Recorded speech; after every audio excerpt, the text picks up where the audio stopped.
Welcome back to the Weekly News Roundup. I hope you guys had a wonderful week. Looking forward to a wonderful weekend. On today's Weekly News Roundup, we did try and keep it a little bit shorter today. Hopefully we keep to that goal. And we have a couple articles in each one of our sections. Privacy, I think we have privacy, security. I believe I dropped AI news. We have business and SillySille. So it should be a good short show here today. And, of course, we do these live 8 p.m. Friday on 8 p.m. Eastern on Friday. So if you want to catch the show live, interact as we're going through all of the comments in between segments, you can go ahead and do that. Or if you just want to catch these and you don't like the live comment and stuff in between, that's fine too. But anyway, let's go ahead and dive right on into the news. We have once again Meta. This is right when the Zuck there was forced by, was it Jordan or I think it was Jordan's like grilling him. Did you apologize to anybody for all of the children that were brutally harmed by the addictive nature that you created your things? No, I don't see a reason to do that. So Zuckerberg finally stood up like a robot, turned around and said, I am sorry. And Mr. Spell fell out or something. I don't know. But Meta is now going to share data with researchers studying online well-being. Very nice. So, ahead of a major congressional hearing about the children's online safety, Meta announced a collaboration with the Center for Open Science. Now, so what they're doing here is they're effectively grabbing the metadata and the what they call the anonymized data and putting this into some research projects. We actually covered something related to this before, but they say it's privacy preserving social media data that academics can tap into in order to study. The problem is sometimes this data is de-anonymized and that it has, the chief meta tags removed, but by looking into the context, sometimes you can still see who it is. And in theory, anybody supplying their data to a university study or something like this generally actually has to be involved in informed consent. I don't know how all these big tech companies are getting around this idea of having informed consent and consenting to being part of a study. Now, this is not nearly as bad because that's ex post facto data. It's more historical data, what has happened that is being shared. Whereas what Facebook was been doing a long time ago and should have been fined out of existence then, they were actually doing social experiments live in real time with unconsenting people, many of them being teenagers. That enough should have, if that had been done by anybody other than a big global conglomerate, would have actually landed people in jail. That is how serious the human review boards are at university research projects. But this is not that bad. It's not nearly as bad as what they have historically done in the past because this, as I said, is just ex post facto data. It's data that has been collected over time, not studying people in real time. But still, people are that are using social media platforms are still giving their data for these research studies. And what is going to come of these? Certainly no positive changes in the direction of the social media platform because as it was either Jim Jordan, I think, was the one that was drilling Mark Zuckerberg in the congressional hearing. You didn't care because there's money involved. And that's kind of part of the factor. But you can see Meta's doing, okay, it's pretty bad. And then we're on to Good Feelings Gone. WorldCoin, of course, WorldCoin, this is created by Sam Altman, the CEO behind ChatGPT. He created ChatGPT, released it on the world, looked down and said, oh boy, we're going to have a problem where we're not going to be able to tell who's a human and who's a robot on the internet. So great, let's get to the idea of getting around and providing everybody with a global ID so that we can identify who's the robot and who's not. How wonderful. Holly, previous story, it was Holly was the one who was drilling Zuckerberg on those. Thank you for that correction, Herb. So in WorldCoin, though, the problem is looking at these things here with a world ID is kind of like literally looking into a telescreen from 1984 at close high resolution focus to produce a biometric number, which they say this is the unhackable thing. Didn't they tell us that about multi-factor authentication, two-factor. They told us about the facial scan on the iPhone. They told us that about the fingerprints. I'm sorry, WorldID is going to be hacked as soon as there's more than 1% of the user base utilizing it. It's going to happen, and then you're going to have a bigger problem. And then Altman's going to come up with something even more dystopian. Let's just go ahead and bypass all that and go right for the mark of the beast now. Everybody, hand up your right hand or your forehead, get the mark of the beast so you can participate in society. But people were a little bit concerned about this, staring into this thing. So what they're going to do is they're borrowing some tips from Apple, and they're going to produce these dystopian monstrosities in a variety of colors and form factors to reduce the creep factor. Literally. So down here, this is from Popular Science, of course, and they just kind of get into the descriptives of what it is. I did find very fascinating that there is actually one company that is already using this. So you go to pages like Patreon has this, sign in with Google or Facebook. There is actually now a company that is utilizing the sign in with WorldCoin. So you can actually use your WorldID from this, and you can go ahead and sign into their service with that. And it's going to be down here. It's going to be down in this article somewhere. It was not a company from here. Oh, of course, this is kind of his purpose. WorldCoin imagines its WorldID could one day be used to provide redistributed universal basic income to help sustain workers who lost their jobs to future advanced AI systems. I thought AI wasn't going to take anybody's jobs, but apparently it is. And now we want to do that. Now we want to do the whole UBI tied to your global ID and things like that. So that's kind of terrifying. They also cover in here a few places are no longer allowing it, like in India, Brazil, and France are no longer allowing these. And some other places like United States, they're not allowed to offer their cryptocurrency about it. So yeah, that's fascinating, but they're just trying to reduce the creep factor. They're redesigning the creepiness away. Come on, man. We got to make this less creepy for everybody to put their biometric eyeball print into, to have a WorldID so that they can get paid once AI has stolen their jobs. Well, if you want to help support the channel, we do use affiliates. Say we're highlighting DigitalOcean. I have a lot of servers over here. They work great. We use it for our Jitsi server, which I do need to upgrade the RAM on that. So we had too many people on it last night. It crashed. That's simply because I'm using the absolute lowest, cheapest server I can. I'll pay a little bit more for that. I also have some web hosting stuff over there. Just a bunch of other neat little services, VPNs, Jellyfin servers, all sorts of fun stuff. You can use my affiliate link there, tlm.li/DOH, and you'll get $200 in credit, good for 60 days. And once you spend $25, I'm going to get $25 of account credit. So they don't pay me in cash, but they give me enough account credit because I think I pay about $80 a month is what I'm paying on DigitalOcean right now on various servers I'm using. This is a company I stand behind and I use for a lot of fun little applications. Well, with that, let's go ahead and dive on over and look at some security news next. First up, Microsoft 365 users need to be on their guard. There is a brand new phishing campaign that could cause some serious damage. It's being sold as a malware as a service solution on the internet for $120 a month. And it is able to bypass multi-factor authentication. I thought multi-factor authentication was going to solve the world's problems. Apparently it's not. So there are certainly some options, So by bypassing MFA, they can get in here. They're distributing the various things. They have Telegram channels where you can get the tools. You can buy them for $120 a month. And they have customizable email elements so they can tweak usernames, email addresses. This is basically, it's a giant phishing package.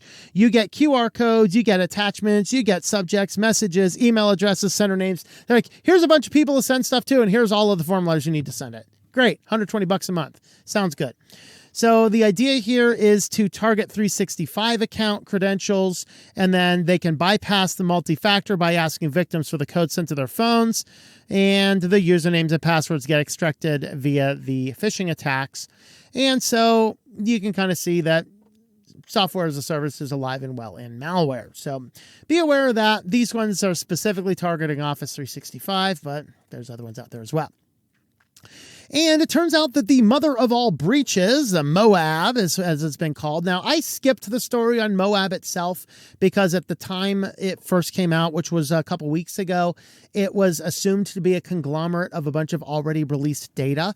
But after a bunch of companies started looking into it, it confirms that 94% of the data is old data compiled from other sources. Some of it's out of date, some of it's really old.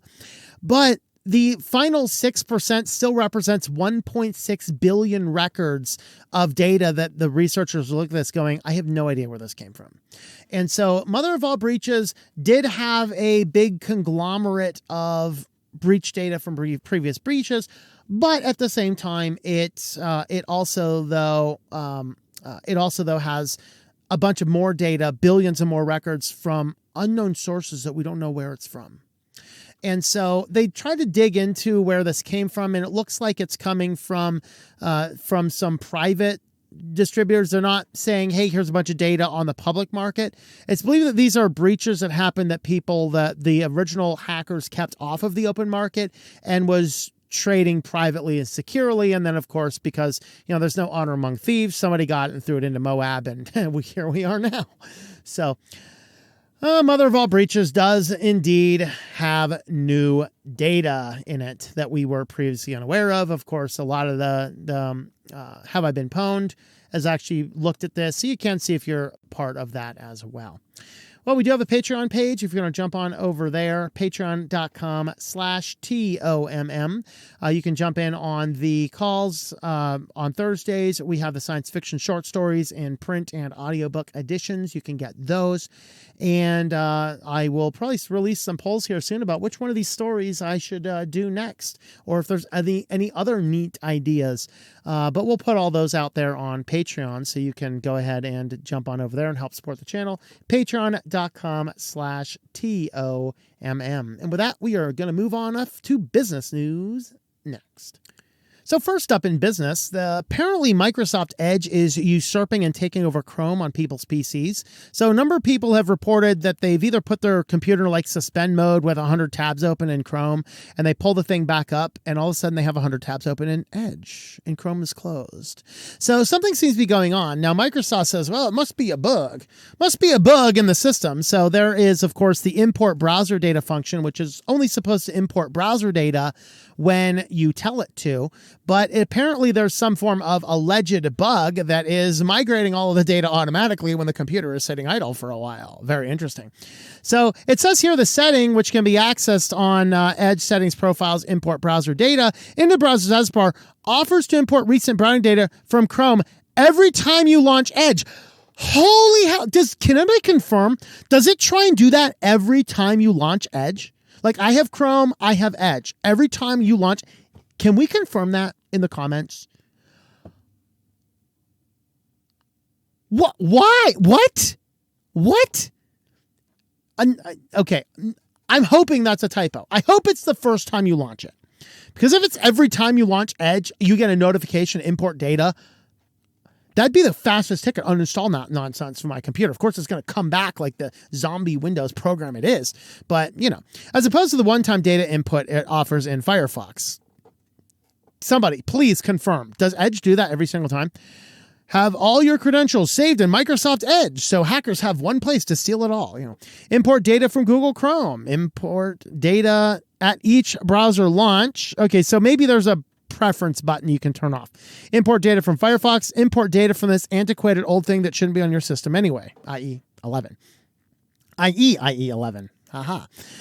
So assuming there are a bug, this data importing issue is hard enough to distinguish from some of Microsoft's actually officially sanctioned, easy to reproduce tactics for pushing Edge.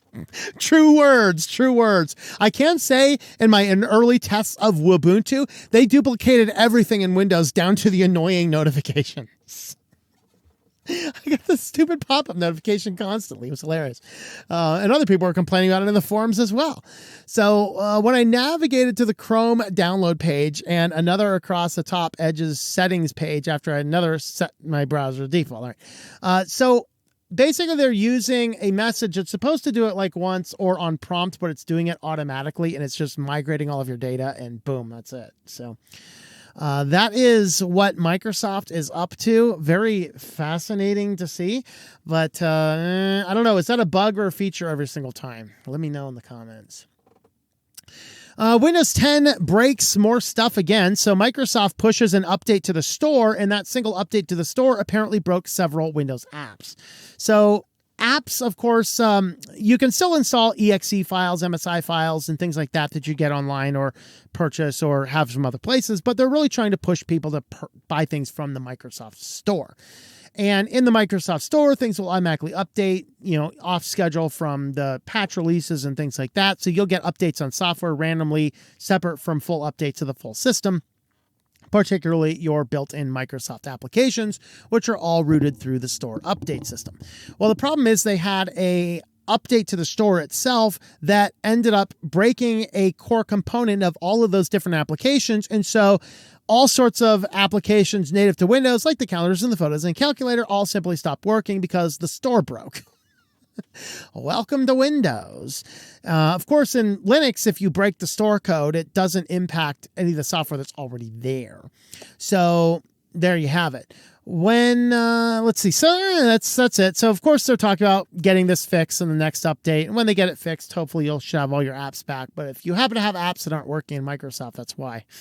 Maybe it doesn't make a lot of sense to tie everything together. And now we get into this fun one here. Brave is finally rolling out publicly for everybody, leaving beta, their ad network. So, of course, I've talked from the origin of this channel about the fact that I don't have a lot of trust in the company of Brave, albeit the browser itself is good. The search engine was good, and then the AI revolution, and Brave, I think, took the bigger hit than any other search engine. I think Brave is pretty much meaningless right now. Hopefully they can get that fixed because I would like to see other alternatives, but lately I have found nothing useful on Brave. Search, what we're talking about.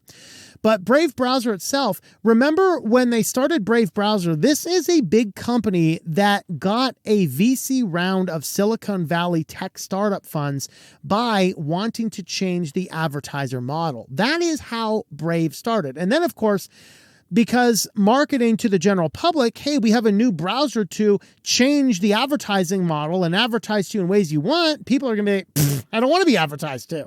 And so they came out with their browser as a privacy-focused browser, which made a lot of good business sense. That is the history of Brave as I have followed the story for the last several years since it first came out.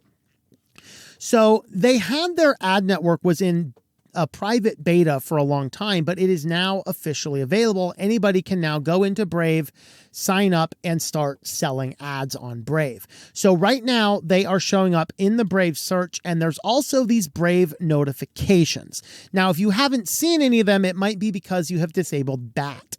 If you've disabled BAT on your browser, it automatically disables the browser notifications as well. But if you have that enabled, then you will see periodic notification, like browser notifications, which are advertisements. And what they're saying is that these are advertisements that are deeply relevant to you. How they differ from Google's ad network, they don't specifically explain.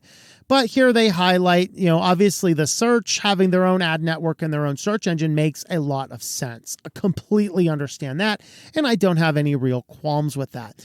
The new tab takeovers, that is annoying. So you hit the new tab and then you're getting an ad over the new tab. So click to new tab because you need a new tab open. Hey, giant ad over. Yeah, I have serious problems with this one. Now, I have never seen this, and I'm not sure if this is something that also is disabled because you can turn off the ads, at least the ad notifications in the BAT settings. If you want to use BAT, but you don't want the notification ads, you can do that. Here's the newsfeed ads and the newsfeed system. That's acceptable as well. But here's the notification one on mobile and on the browser itself. And they do mention, I don't think they mention it in this article. I think it was in the original article that I read as well. If you go into your system settings and under your VAT settings or BAT settings, your BAT settings, there is a separate toggle switch for ad notifications. That's where you turn that off. So if you're seeing those, you're like, this is stupid annoying. just go ahead and toggle that thing off. You will still probably see ads on Brave Search, and I'm okay with that. I don't have a problem with that necessarily. However, I hope that they keep a better tab on who is selling ads in their open market now than does Google. We don't need malvertising campaigns on Brave. Brave really thinks you want to see this ad, and please download my malware now. Great. Sounds wonderful. Well, if you want to help support the channel, here's my ad now. This is how I do ads. There you go. You can jump on over to A2 Hosting if you happen to need a website, or maybe you want to use it for hosting your own email system like that. TLM.li/A2H is going to go ahead and get you into there. And so I've used A2 Hosting before I switched over to the cloud service providers because it was way more economical for me to do that with the number of sites I host for people. I was using A2 Hosting, and several of my clients are using this. And so I have several of my friends that are using this now on my recommendation and are all very happy with it as well. So A2 Hosting is a great hosting company. They do have good support, and they do have some good offerings. TLM.li/A2H. And with that, we are going to head on over to your favorite place and mine. Let's see what is up in SillySille. So first up in SillySille, millennials are becoming homeowners thanks to $30,000 tiny houses on Amazon. So we have a whole article here talking about home ownership is getting expensive. The average house is $150,000, $250,000, all sorts of stuff like that. But this guy comes up with a post over here. I had the live video in the other article I was reading. He goes in and talks about seeing somebody buy one of these prefab portable houses on Amazon. He's like, sign me up, baby. So he orders himself a house. So I go over and confirm. Here it is. Cherry Industrial Expandable Prefab House, 19-foot by 20-foot, exquisitely designed modern villa prefab house for live or work. This one's $38,000. You can get them a little bit cheaper. And so here's a $28,000 one here. So you can see they'll kind of come on this little pallet, and you just unfold it. Let me mute that just in case. But here, look at this. So you get your house shipped to you, and you just hit the unfolding buttons. And then here you go. They're just attaching some ratchets over there. Here's ratcheting things down. We're prefabbing this guy out. So now you too, Gen Zs and millennials that are struggling to be able to afford a house, you can buy your own prefab foldable house. Throw it up on your parents' backyard, or find some land in the middle of nowhere to squat on for a while. That'd be kind of neat. I wonder if I can get one of these guys, and I wonder if this will fold up and fit in my van, and then I could get to the BLM land and open up a house and sit here with a house on BLM land for 2 weeks. Wouldn't that be epic? I'll have to look into this. I got to see how big these guys are. What's that folded down size, man? I got to know. Inquiring minds got to know here. This one down here, this is a smaller one. I could do this one here. Look at that. 16.5 foot by 20 foot for $24,000. Dude, I mean, these guys got bathrooms and dude, man, this is epic. I need to look into this. I got to see how I can strap one of these guys into my van. I can get out to my BLM land and put up a house. We are talking luxury camping in BLM land. So, for the edited video, I don't have it prepared for the live show. For the edited video, I have an affiliate link for Amazon in the description. So if you are interested in buying a $24,000 house, I am really curious to see what the commission is I get on that affiliate link. That will be in the comments to the edited video down below. Oh boy. Well, moving on here. YouTube is now starting to test customizable 2x2 multi-viewing options. So if your ADA is just not active enough with TikTok videos and YouTube shorts, and you need to watch 4 things at the same time, in good old-fashioned Back to the Future Part 2, turn on channels 34, 35, 75 and the Weather Channel. Now you can do the same thing. The unfortunate thing is the early rollout of this, it ties all of the channels together. So in this case, it's basketball channels, but you do get the same game from 4 perspectives, or maybe 4 different games simultaneously. So if you're into, dudes in tights throwing around a dead pig, or in this case, running back and forth with a bouncy ball. You got something cool here for you. I'll be waiting for when I can do this. In fact, I know some of you guys like to watch WWE and the Weekly News Roundup at the same time. I am definitely in support of this. If you can have your Weekly News Roundup and then your over here, then you got your WWE, and then, I don't know, maybe a cooking channel down here, and see the weather forecast over here. That'd be totally epic. Come on, I might actually pay for YouTube Premium if they gave me that. But there you go. Japanese government decides that it's no longer 1990s, and they are going to cease the legal requirements to use floppy disks in their government official duties. So prior to this, up to last year, it was still required in Japanese law to make the backups on floppy disks. Now, they go down into the article and talk about these advances. We got to move into the cloud and all this kind of stuff. It's like, no, I think that we shouldn't be moving things in the cloud either. I don't think anything should be in the cloud that doesn't have a very specific reason to be cross-accessed by multiple networks. I think that we need to ban putting any of this stuff in the cloud because it's going to seriously cut down on hackers and things like that. But there are a lot of options between floppy disks and Google. There are a ton. So I don't know why they're ditching floppy disks for cloud services. I mean, at least go up to like 1 terabyte USB drives. I mean, that'd be better, more economical, maybe a little bit easier to back up and manage and things like that. But the Japanese government is now stopping these. Now we just need to get United States to stop using the giant 8-inch ones for the nuclear launch codes. Because the last thing we need to happen is for an EMP to come in, erase that stupid disk. We're trying to engage ourselves in mutually assured destruction, and nothing happens because the 8-inch disk has been fried by the EMP. Oh, boy. And finally, a spreadsheet fanatic builds a CPU within Microsoft Excel. It has a display but cannot run Excel or Doom. And no, it doesn't work in the cloud just yet. So I was having some discussions about this, and I think we came to the general consensus that it is not actually a computer built on Microsoft Excel because it can't run Doom. So I did want to do some evaluation and see what you could run Doom on. I didn't pull up the article here, but obviously we did talk about the story about Doom running on the pregnancy test.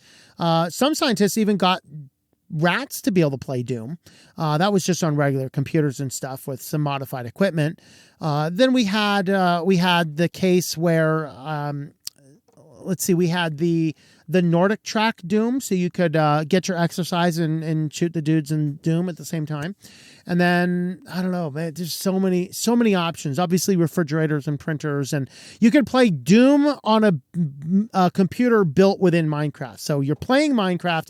Inside Minecraft, you build a computer, and inside the computer in Minecraft, you can play Doom. So you have cool stuff going on. But this one here, he has a computer. It has some displays. It's written in the ASM16 assembly language, but it can't play Doom yet. So I am doubting that this is actually a computer. Ultimately, it has to be able to play Doom to be considered a computer. That is now a full-fledged requirement of being defined and classified as a computer. Let me know if I'm wrong in the comments down below. If you want to help support the channel, we do have a locals page, locals.com, switchedtolinux.locals.com. Excuse me. I might have accidentally had the incorrect link down in the show notes there, but switchedtolinux.locals.com. You can jump on over there. We have the short stories over there and a few other discussions from time to time. With that, thank you for watching, and we will see you all next time. Thank you for watching this video from Switched to Linux. This channel would not be possible without the backing of the program supporters scrolling on the screen now. You can be a supporter at Patreon at patreon.com/TOMM or at thinklifemedia.com. I also want to thank the open source community who creates such excellent software that makes producing this show possible. Please remember to support your software communities. Thank you, and I hope that you enjoy switching to Linux.